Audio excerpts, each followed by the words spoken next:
Odyssey debut of the publication of the Odyssey with Neil Keenan. Earlier, I had the interview with him, and Kevin McKinnon. Excuse me. So right now, Neil's asked me to interview Thomas Kramer, who has been an advisor to Neil and also joined him on several excursions in Indonesia, and can be an eyewitness and also what he can share some more of his insight being in Malaysia. So Thomas, nice to have you join the interview and look forward to your insight. Good morning, Jean. Good morning, and I'm you've got morning and I've got the evening, so it's great to connect with you across the way in Malaysia, and I'm in Florida right now. So a lot of things are happening besides the Super Bowl. A lot of happening. I think, Thomas, in getting to know you and what Neil has shared, you definitely have an expertise in the metaphysical, and living in Malaysia for quite a while, you could probably provide some insight from what you initially were involved with Neil in advising him before he started the spiritual rituals, be elected as Amana. First of all, I've been in Malaysia for over 50 years. My background is in banking and finance, and construction. During that period of time, I've been involved quite heavily in metaphysical events with what we call shaman or bomos or sandarans in Malaysia, kiais in Indonesia, and these are true mystics. These are people that can heal people, they can, excuse me, manifest things out of thin air and do all kinds of things that people call miracles, but in actual fact, it's basically just a variation in frequencies, being basically people that have the ability to manifest higher frequencies and observe different dimensions. I've been involved with Neil since he filed his $1 trillion lawsuit. Been following him and been writing for him for the last, I don't know how many years now. I did the Footsteps of the Amana and a whole bunch of other posts that have been appropriate over the years. I've been with Neil in Indonesia twice, one for his final initiation and other ceremonies we performed. I've been guiding him in his spiritual awakening because he was definitely a neophyte in these activities, meeting up with jinns for the first time and other spirits and spiritual people. He's awakening to different dimensions and ideas of what's going on in the actual world, the worlds we cannot see or hear or sometimes even understand. But he is the Amana, which is a high-level spiritual being. Is not a political or financial appointment of any sort. It is a spiritual appointment. And if you go through his initiation, you'll see that he had spiritual initiations at each step of the way. I guided him through. So there were 7. You weren't there physically until the 7th one, but you said that you pretty much talk with them via Skype daily. Yes, we communicate daily, even now. So could you kind of highlight, we touched on the 7 spiritual rituals, and you featured that in the Footsteps, and also with the Amana's Odyssey, it will be featured. But if you could just briefly highlight the 7 rituals, and especially the last one that you were witness to. That would be helpful. The rituals were basically an initiation to change Neil's frequency in his entire body. It's manifest in many different ways. The first ritual was a ritual bath, which is usually an initiation rite. The flower bath basically was to change his frequency to a higher level. Neil thought it was just an inconvenient and rather silly event that he had to sit in a flower bath and, you know, have a bunch of people watching him, which is kind of a strange event for somebody who's never been through it. He came out of the bath with a golden glow.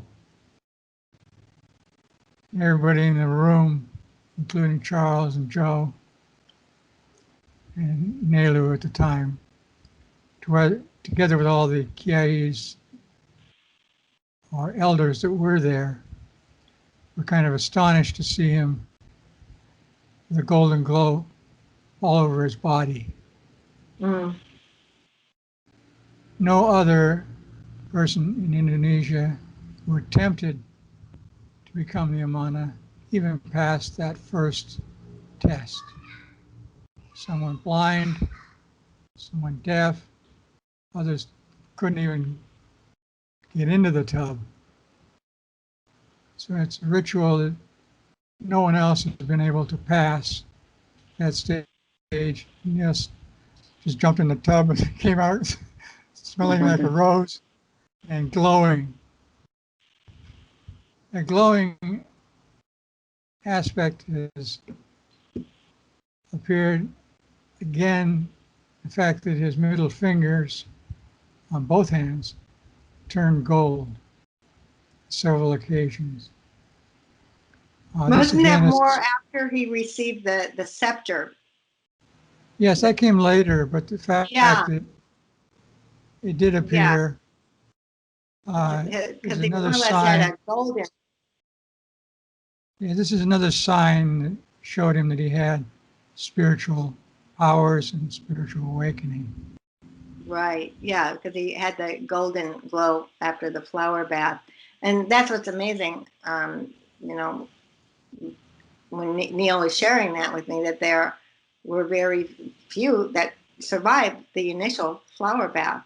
So that was first. And then the next one, I know you may have a different timeline, but cross-referencing, the next one, they went and to the water and experienced the waterfall and experienced the orbs. If you could share that, because a series of things happened there. Yes. First of all, he had a bag of dirt, which he held up and dropped on the ground. When they opened it up, a beautiful flower that was white and black and yellow in color appeared in this bag of dirt that he dropped on the ground. That in itself was a sign. Then people who were there noticed a light shining in the water. Neil looked at it and said it was a rod. Everybody else says, no, it's a globe. Pictures that were taken, however, showed a rod. Yes. Okay. And they left also, they went through the jungle. They were followed by high-level spirits, which lighted their path till they got out of the jungle. I've been experienced before with this type of high-level spiritual beings. When I walked with my friend, who was a mystic, he would cast 2 shadows, one from the sun, one from the spirit walking next to him. So you can actually see this white light that these entities produce when they're at very high level. From there, of course, he went through other initiations where he saw things and Wait, Thomas, I want to harken back to the waterfall because I was correlating some cosmic events during that time when he arrived in July through August and the bunkers as well. And there were two solar eclipses and also a full blood moon. And according to the itinerary, Charles' itinerary, it seemed like the full blood moon was during that time when he saw the rod and the other saw the orb. So, I think not only there's some spiritual, but there was some cosmic key elements because in that short 3-month period, there was some pretty a lot of significant. weird things happened, didn't they? Yeah, and I don't think it was determined for him to go to Indonesia for the spiritual rituals based on these cosmic events, but to have two solar eclipses and then a full blood moon. Yeah, so anyway, go ahead. I just wanted to point that out. Okay. You may notice some of them were a bit scary, unworldly. We went to the grave of Sukarno, seeing the lion come out of the stone. The night when he went to bed, and he had the evil spirit come through the wall, through the door, a locked door that was barricaded. The cold chill he felt, and so on. This is an evil spirit. He was trying to scare the heebie-jeebies out of him, but he stood up and says, "Get the hell out of here. You don't belong here. This is my room." That boldness is what you have to do when you come up against jinns and evil spirits. They cannot harm you if you threaten them back, if you're not afraid. Mm-hmm. They want to make you afraid. And I mean, his hairs are standing up on his arms and his back and his head, I think, even when this guy came in. But he told him to get the hell out of there, and he did. And pretty much vanished through the door. And it never opened, but it Never- alarmed. And he slammed the door on the other anteroom, which alerted the guards, and Nelu and the others came running. I mean, this is supernatural kind of things. I did like his little approach when we went to the Kraton Baku, where he met up with previous spirits from the sultanates of very ancient times. They did a little chicken dance, and the goats and the sheep and everything, and the doves all greeted him, which was a blessing in itself, because this involves very high level spirits in Jakarta, Yogyakarta, excuse me, the Sultanate, and so on. Yeah, and researching it, I came across the term, the spiritual term with the animals, eling. Mm-hmm. And it was interesting that that 3 goats and 3 sheep appeared, that there was 3. Now, I'm going to challenge you on the chicken dance because Neil didn't share that with me. So, but with the doves, definitely, there's pictures of the doves as well. So, yeah, it's pretty remarkable. That was the blessing. That was the last blessing before we went back to Samarang. You had some questions about the timeline in Samarang.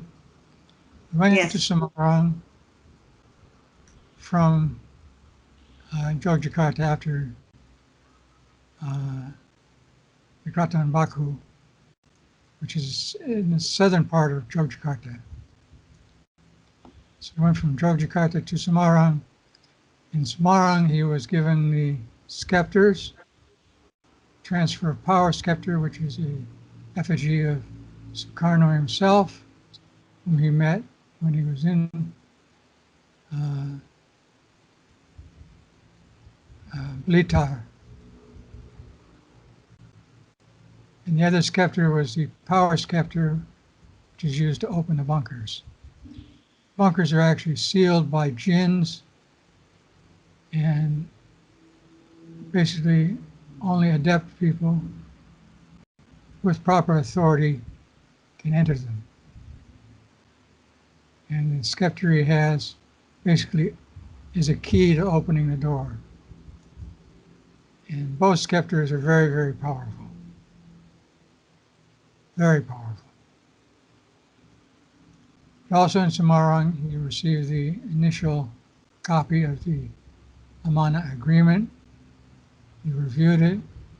It was not signed by the Sultan at that point. They took it back and framed it properly. And then he met with the Sultan in Semarang. The Sultan told him he had one more initiation ceremony to go through. And also, wasn't the magic man, we met with the magic man after he received scepters and trying to understand the power of the scepters. My understanding is the magic man also suggested that he provide this for the king of the jinn after he meditated, and the king of the jinn would be willing to open up the bunkers. Also, went with the magic man to the magic man's bunker in Chukabumi. And that's where he met with the untimely accident with the jinns when he was chiding them, saying, jinns are nobody, kind of a thing. He got scratched on his good shirt. And I said, just kidding, kind of thing. But jinns are real. And he was let known that. The king of the jinn was actually the king of the jinn in that area. There are several areas in Indonesia, or throughout Indonesia for that matter, where jinns have areas of influence. And you cross over into somebody else's territory, like going in from Chukabumi to Yogyakarta, there are different jinns. And that's basically what you have to go through and appease the jinns in different areas. In this case, when he went to Chukabumi with the magic man and went up the mountain, had various initiations going up the mountain. And at the bunker itself, that was an amazing story and initiations as well. Well, they came across the python. Came across the and they're white. Yes, the white cobra. A white cobra and a white python. No, the python was normal white. It wasn't white. It was a mystical being in itself, but it was huge. It could eat a human being. Yeah, he described it as about, the head was about a foot wide. Yep. And then the monkeys started gathering when they did go to the bunkers as well. So. Oh yeah, the monkey king was there, or queen, and stole his water and ate the eggs and did all kinds of funny things. The offering that he got from the spirits, 3 eggs, was quite amazing in itself, because they appeared out of nowhere, and it was a gift. And he graciously allowed the monkeys to eat the eggs and drink his water as basically recognition of their spiritual beings that were there. He also had tigers in the bushes and all kinds of other spirits that were surrounding him when he was at that particular rockfall. He then, of course, used the scepters to open the bunker just a little bit, about a foot wide, where you could see in. Nelo took a peer in to see that the bunker was open, and two red eyes looked back at him and scared the hell out of her. He stumbled back out of, away from that. Well, and it went dark as well in the middle of the daylight. Yes, it turned absolutely dark, like an eclipse, which was an amazing event in itself. But then he was able to see the jinns come out of the bunker and run up the hill. In actual fact, about 40,000 jinns were living in the bunker, protecting it. He let them out. And in actual fact, once they were let out, they were able to go into the fifth dimension. And they were very grateful.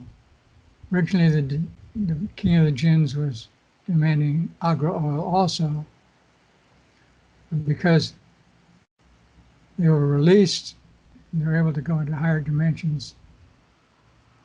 Really thanked Neil for releasing everyone and making it available for them to go to a higher dimension. Yeah, and I believe the way Neil shared it with me, the size as they were coming out of the small opening of the bunker, the vessel, the size of their shape was smaller, and then it enlarged, and they were taking giant steps to the top of the mountain as well, and then pretty much disappeared. Jinn actually are about 80 feet tall, but he was able to witness them coming out of the small opening and then growing in leaps and bounds as they went up the mountainside and peering back at him. Taking giant steps too as they went up. Yeah. So they didn't, the result was, and that was the original intent with the magic man, connecting with the jinns. And that was the key intent to go to the bunkers, was to test out the scepters and if they could open up the bunker. But it just allowed a crack. It's not fully open to see what was inside, but it was enough for them to see it. And then Nehru saw the red eyes as well. But it was looked like the mission was accomplished. They all came back alive, but it was quite a Indiana Jones type adventure for sure. Mm-hmm. But you, I'm just trying to get in sequence too with the rituals, because this was kind of an interim place with the rituals. But then you joined Neil for the last and final ritual. Yes, from Chukabumi, Neil went back, and then they flew to Bali, where he got in with the IMF meeting, scared the hell out of everybody there, which was a funny thing in itself. Showing up at an IMF meeting. The guard looked at him and saying, "How the hell did he get in here?" You could see it on her face. Well, and he had pretty much a face-to-face encounter with Christine Lagarde at that time, was the head of the IMF. Yeah.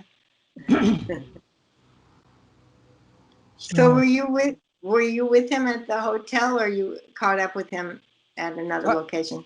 No, he was only at the hotel in Bali for about 3 days, and then he flew off to Yogyakarta, and that's where I met him in Yogyakarta. So, okay, but what was amazing is the World Economic Forum was right in Indonesia, and then Neil had a room reserved at that hotel during that time, and obviously the word got out that Neil was there.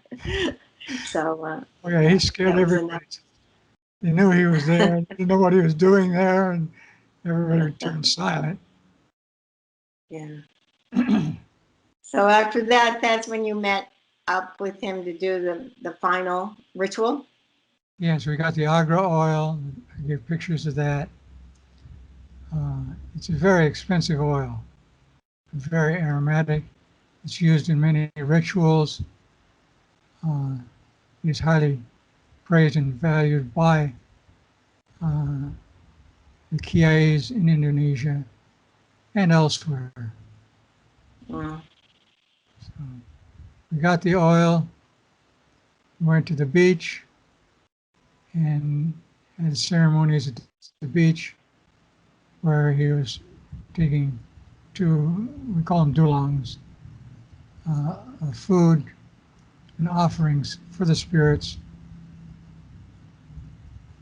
put them on the beach, said some prayers with Well, and Eunice the ceremony you had to go was through. And the wave came in and took Niels and pushed it out, brought it back. Wave came again and did it again, and they moved the dulongs a little further out. Wave came in and took them both. Niels went faster and back into the wave. Once they went into the waves, they just disappeared. Just disappeared. But then the elders checked it out like the next morning because for them they were taken to, because there's 3 rivers conjoining in that location at the beach. That's my understanding, and they had to verify that the food offerings met their destinations. Yes, they did. Yeah. So they had to wait another day to see if the offerings had been received. They officially had been received, which was the last initiation rite. So at that point, we went back to Yogyakarta.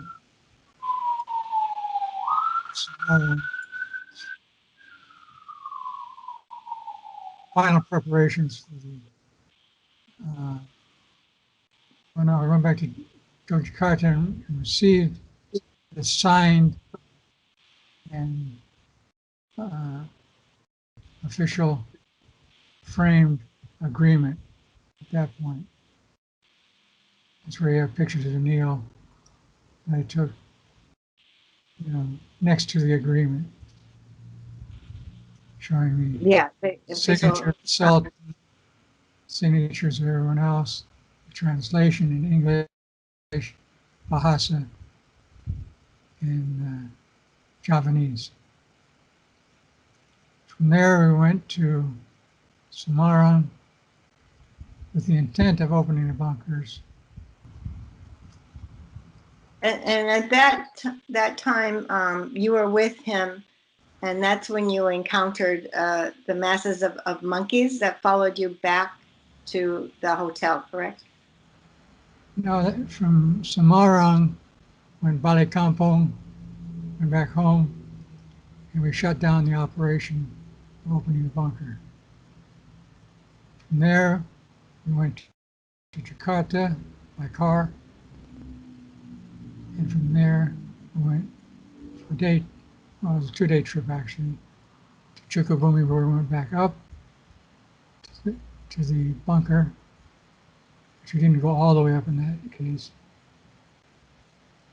We did some filming there, came back down. As we came down the trail, this fantastic aroma.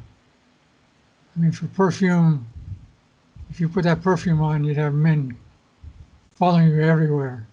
It was such a beautiful aroma. I'd never smelled anything quite like it. It came out of nowhere.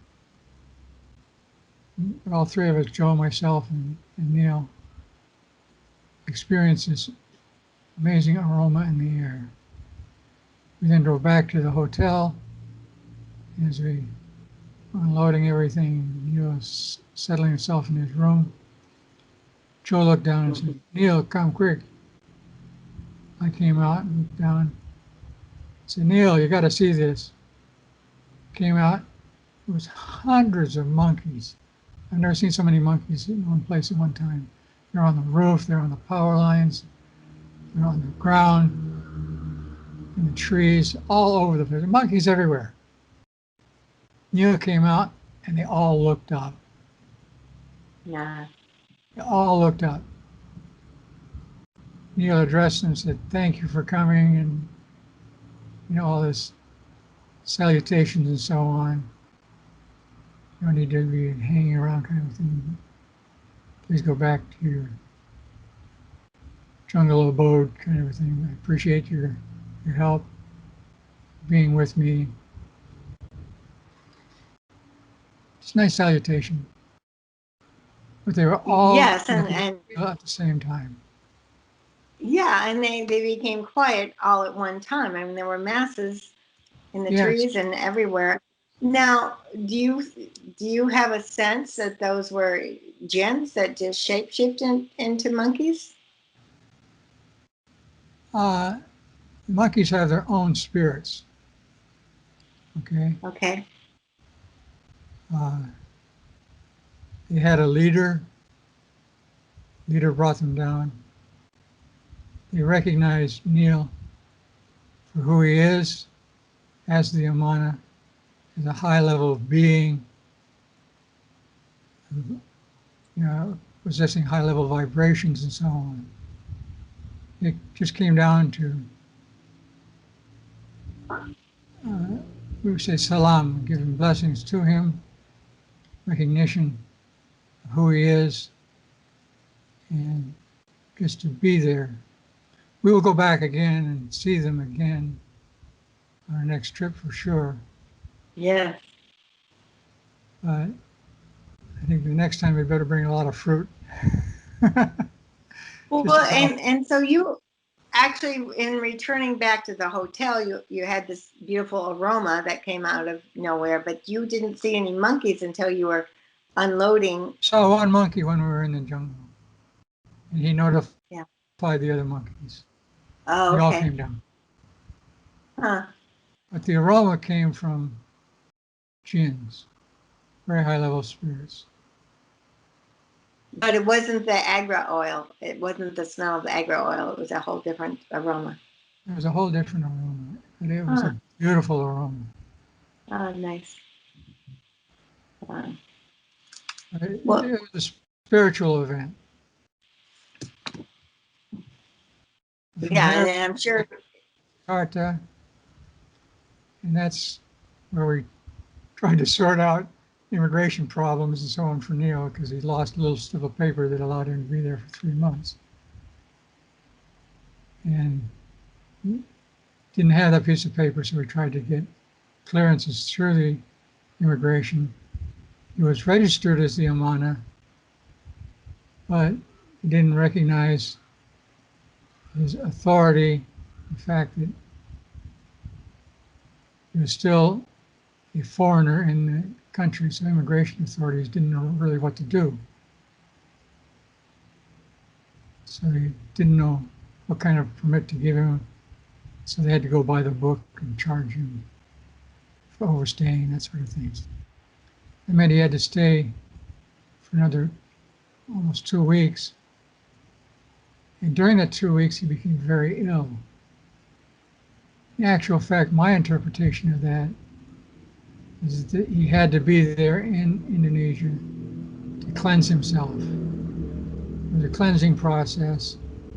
We had to get rid of toxins from the system. We had to get rid of spiritual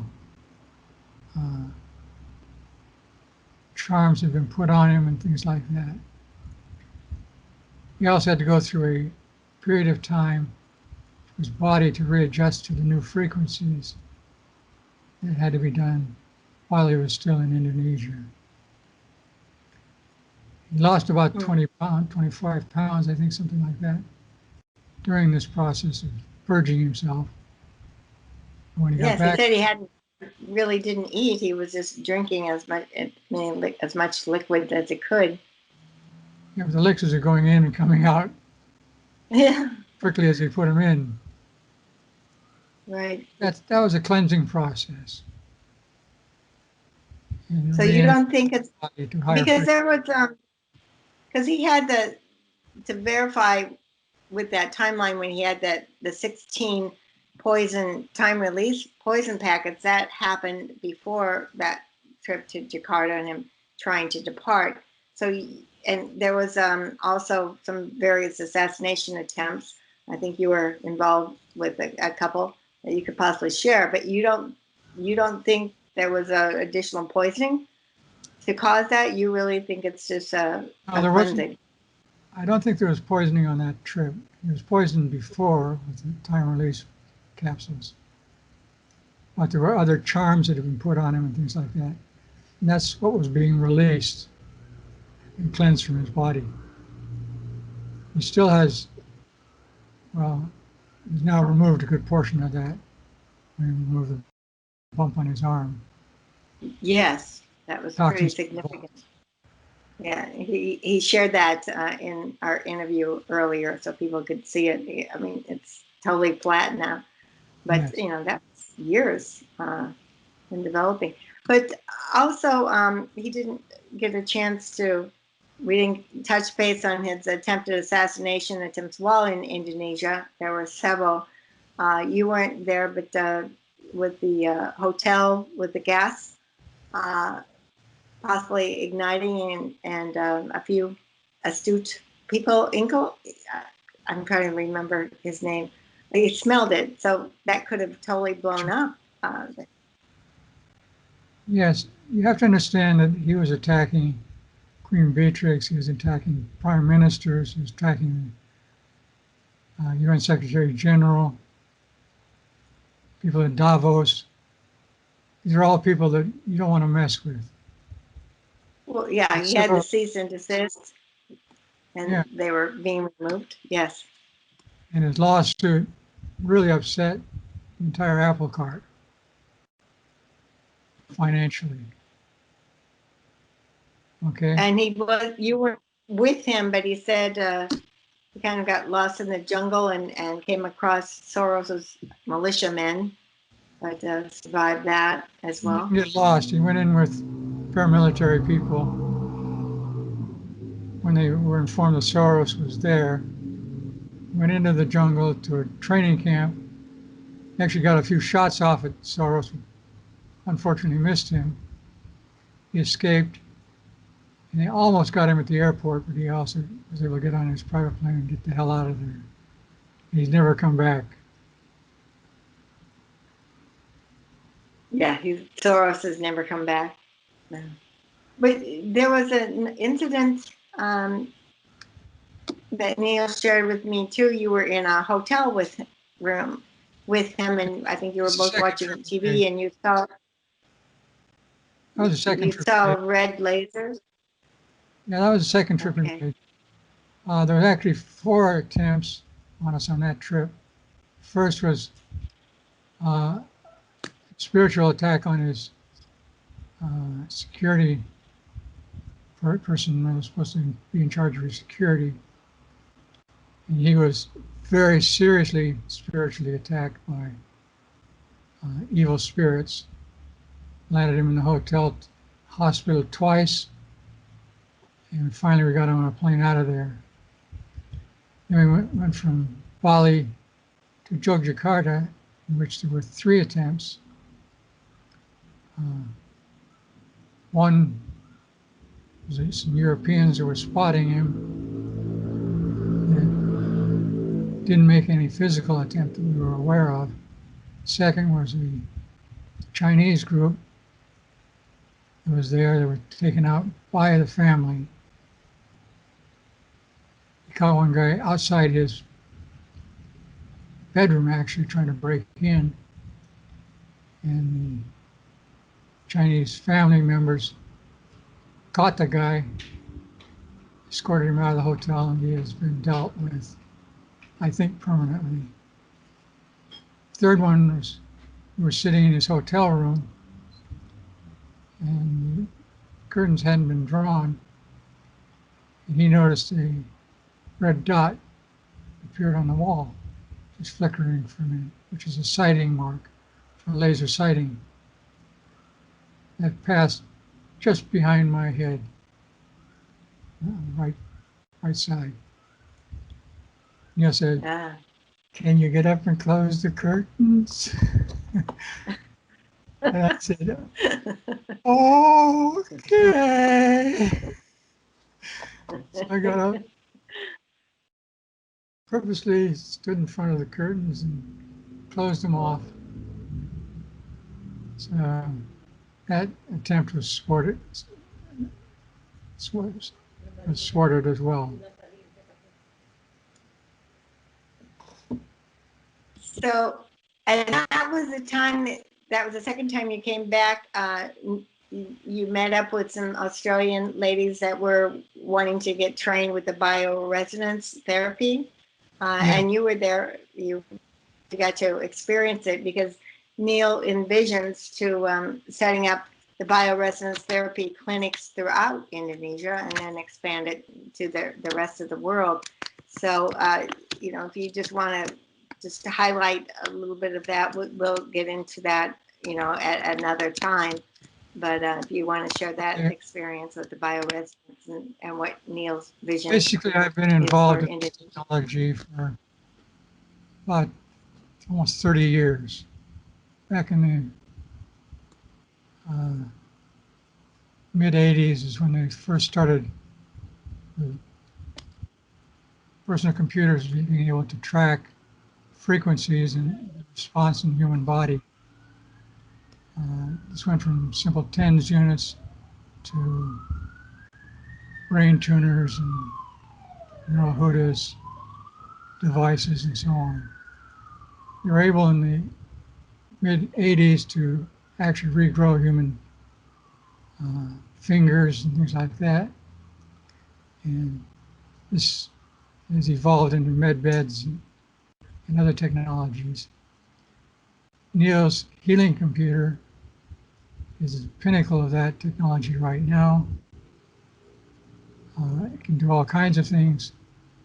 Basically, it scans your frequencies throughout the body. Each organ, each tissue in your body has a different frequency. And if it's slightly out of phase or not in sync with the proper frequency, the scan recognizes that immediately in a 3 to 5 minute scan and comes up with a diagnostic report which shows in graphical form and readouts exactly what's wrong with the patient.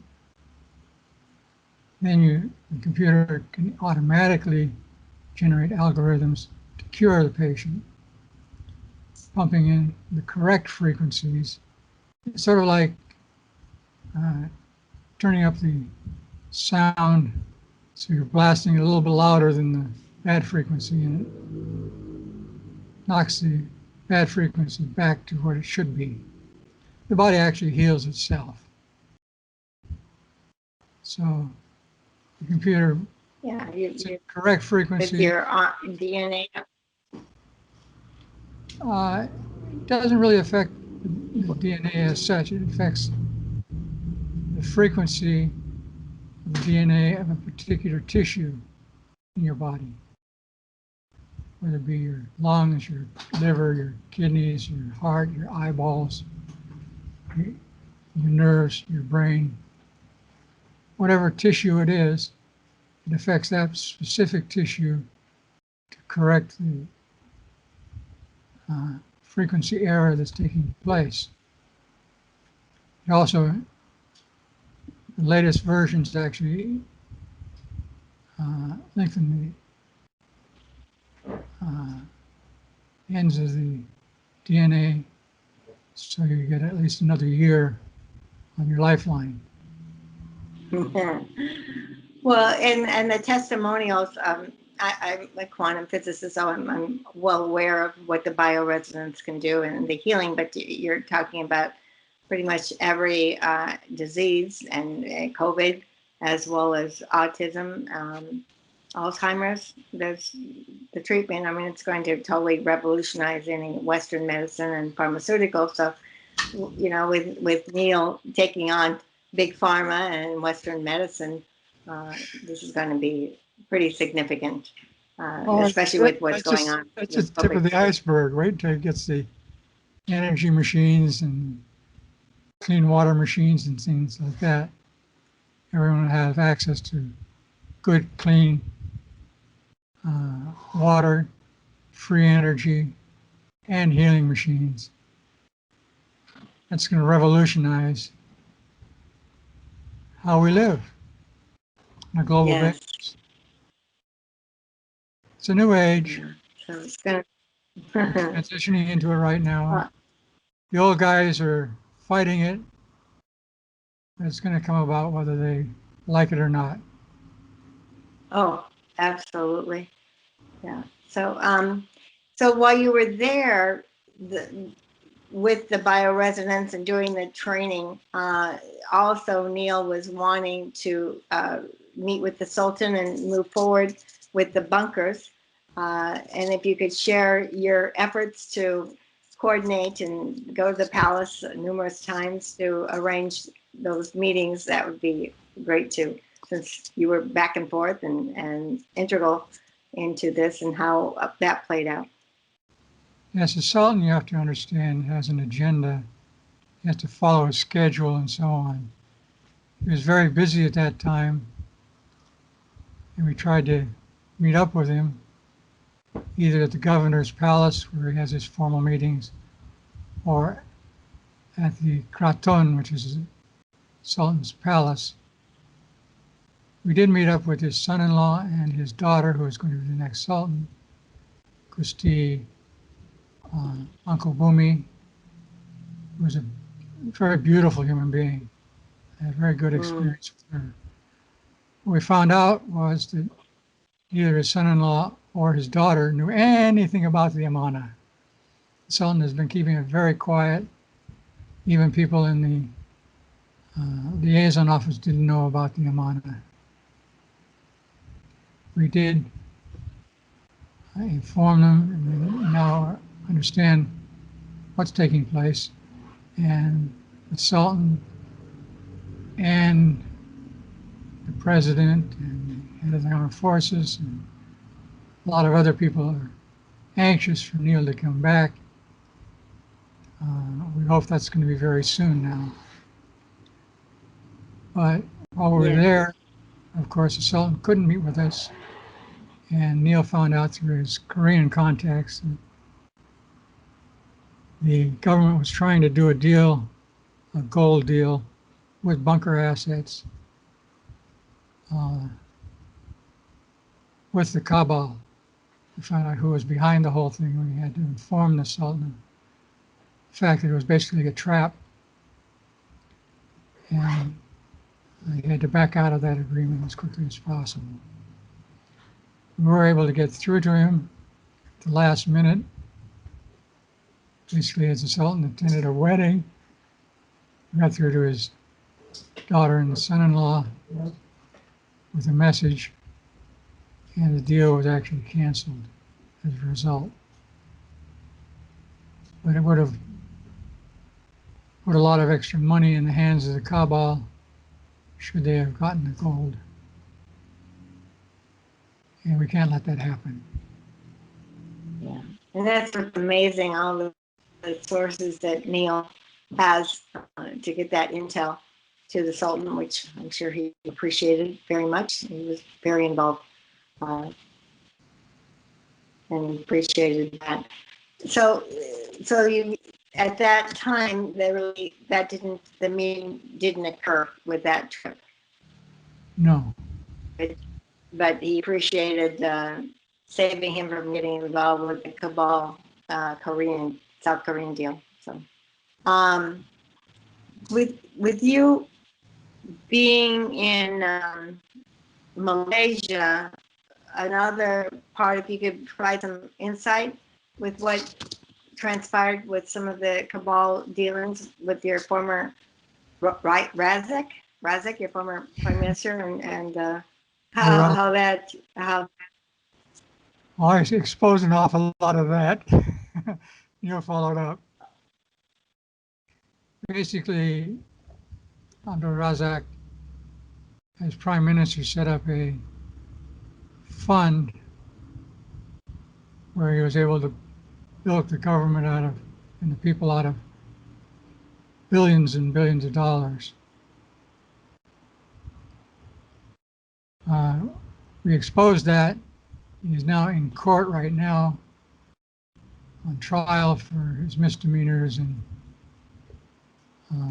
theft of all this money, shenanigans that went on with that. Oh, so he's still in court? I thought he was sentenced, like a 12-year sentence. So you're saying he's still in court? Oh, he's still in court. They got a lot more on him. And the rest of But the people involved. he's still in prison, but he still has court cases, correct? No, he's not in jail yet.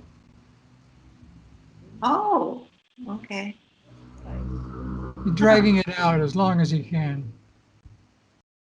You have to understand also that all these people have files on everybody else. And part of the problem is you can't convict somebody without him spilling the beans on everybody else. Because the whole system is very corrupt throughout Asia. Right. Everybody wants a kickback. Everybody who's anybody gets a title. That title gets kickbacks. And I mean, it's a corrupt situation. Oh, yeah. Neil can't play that game over here. And that's why he's the Amana. They don't have anything on him. He won't get anything on him. Right. Well, and then you've got the South Korea and Japan that have been allies with the cabal, from the beginning. So while Trump is draining the swamp here in the U.S., there's going to be a lot of swamp being drained in Asia as well. So that would be great. We're going to do a job on him over here, that's for sure. Well, and I think they don't have the Neil money gets to Indonesia. Yeah, and once the bunkers are open and Neil is in Indonesia, I think that it's kind of like that. There's a new sheriff in town happening. Even though being in Bulgaria, he's dealt with quite a few from afar as well. So one thing when you talked about the corruption and coup. Neil kind of at the end referenced it, but didn't go into detail. When Neil met with the Sultan at one time towards the end pulled him aside and he said, "You need to clean your house."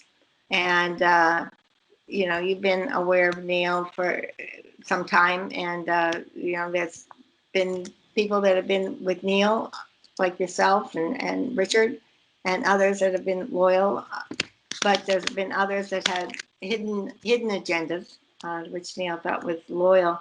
My understanding, you were witness to what Dean Chambers started doing in his coup, who had been with Neil for a good 5 years, kind of accusing him of sexually assaulting a woman. And my understanding with Neil that you were a witness to that, and I wonder if you could kind of share that.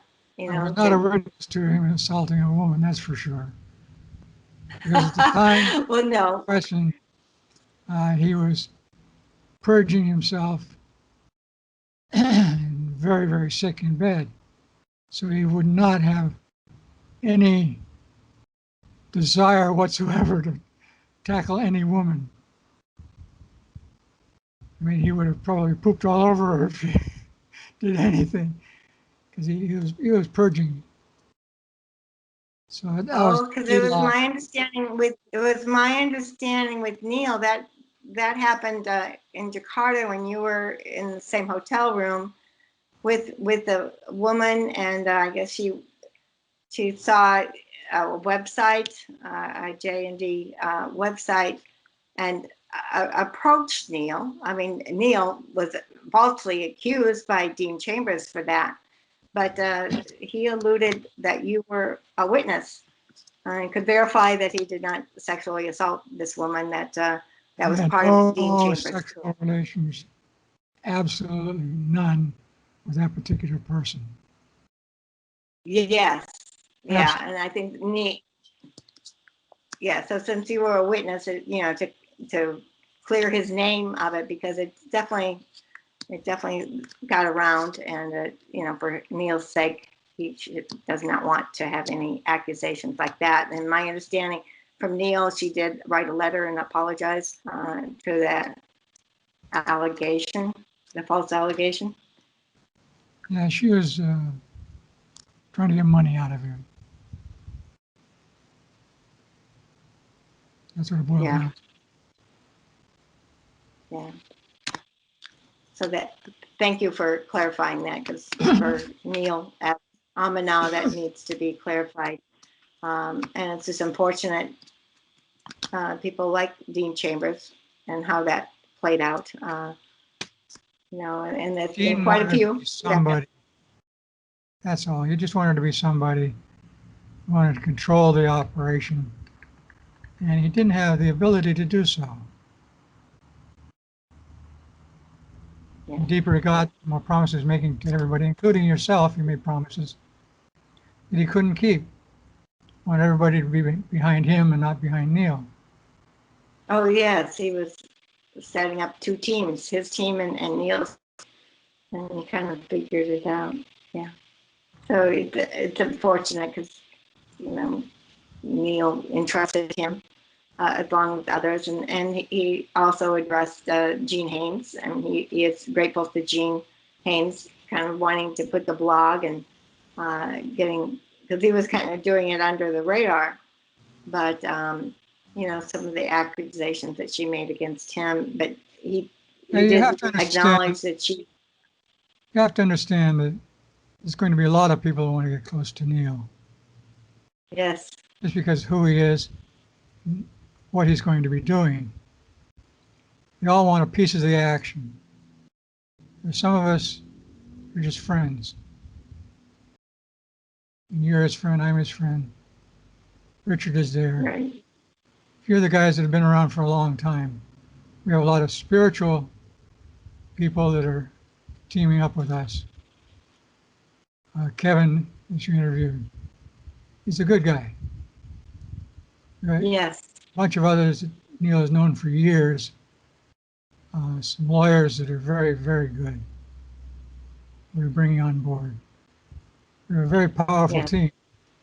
But under those people, you're going to find other people that want to move up in the ranks. You're going to be backstabbers and backbiters. They're in it for the money or for the fame and glory and all that. And particularly in Indonesia,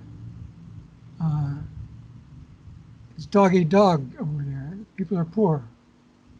We have to bring health and wealth to these people. Give them opportunities they didn't have before. And that's our intent. And that's one of the things we're going to be doing. Oh, But there's always going to be people that want to climb on the boat. oh, absolutely. But it seems like Neil's very adept to figure things out in his own way. He watches and see how things, people working together or against each other as well. But he kind of sees from afar, and then he knows what's going on. That's for sure. And Yes. and no one tells Neil what to do. He is definitely his own man, and no one can tell him. No one can be his handler. That's for sure. Oh, I tell him what to do, but it's just to egg him on sometimes. But yes, he's his own man. He does it to his Oh own drum. well, But if and like you get Trump, it the wrong way, he'll stomp on you. And he can stomp. yes. I've seen him tear Well, people yeah. apart. You don't want to get on the wrong side. He has a bite. He definitely has a bite.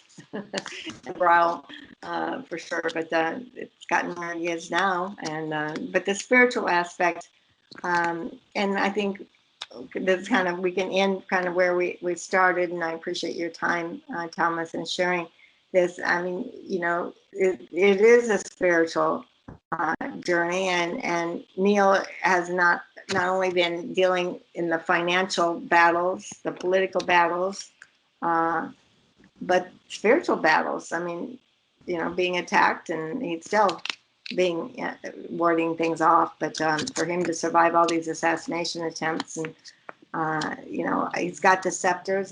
He's connected with President Sukarno, you know, on a spiritual level.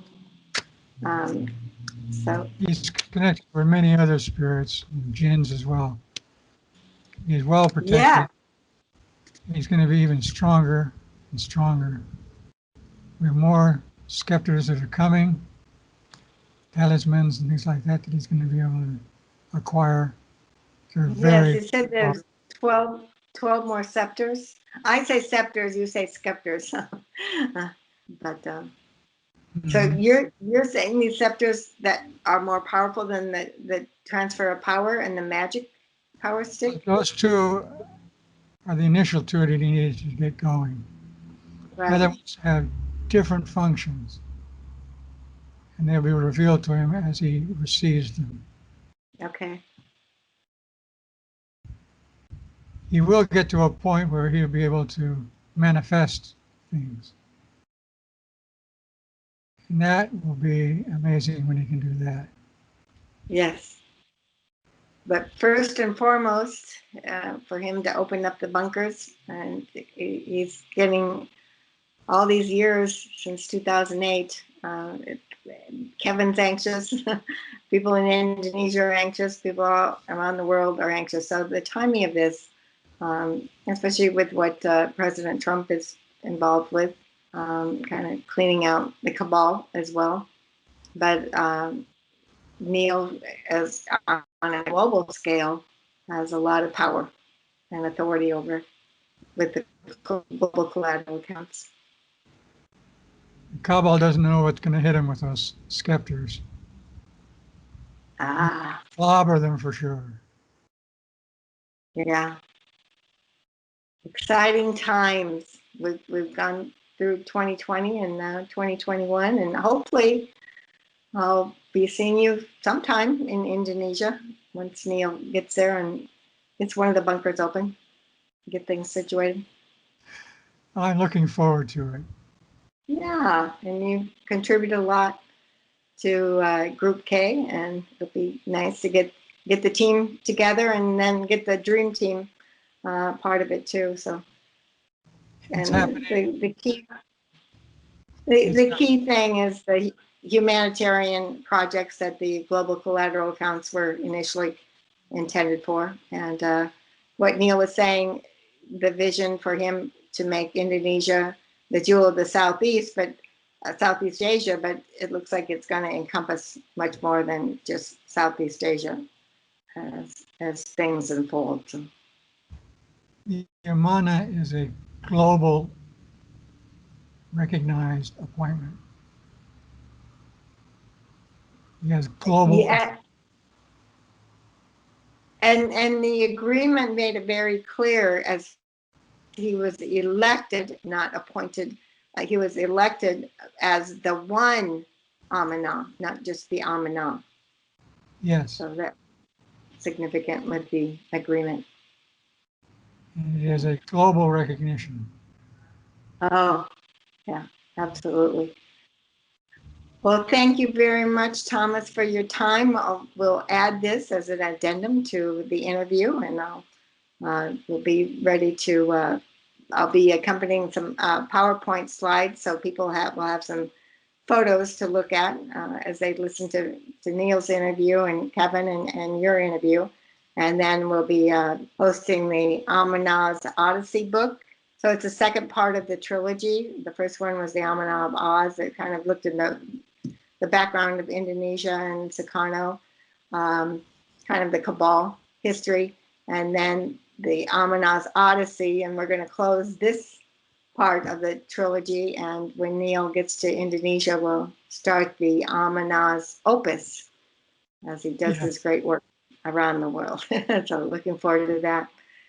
So thank you, Thomas. I'm glad we at least got audio. It's too bad we didn't have the visual, but anyway, I appreciate what you contributed, your insight and your perspective and your Appreciate witness. yours as well. Yeah. Well, it's kind of, and that was my intent, Thomas, to begin with, because I was aware early on, from the very beginning, with the $1 trillion with OITC and all of that, but so many of the blogs that were following Neil were removed. So, trying to get all those archives together, Gene Haynes' website, that in the Wayback Machine, but others, because it's all disappearing. And with everything being wiped out, now we've got the cancel culture, so much is being removed off the internet. So this is my effort to at least get archived for some scholarly research. And there's books underway and movies to come. So especially with the scepters, this will far surpass Harry Potter and Indiana Jones too. So it would be some blockbuster movies coming out of this. Well, thank you again for all the effort you've put into it. Yeah, well, and just followed your footsteps, and that added to the Odyssey. I was able to document that. So thank you for your contribution, and hopefully we'll be seeing you in Indonesia soon. It's going to happen. Oh, yes, absolutely. Okay. Take care. Thank you. Bye-bye. Have a good day. Oh, it's my night. You have a good day. Bye. Bye now.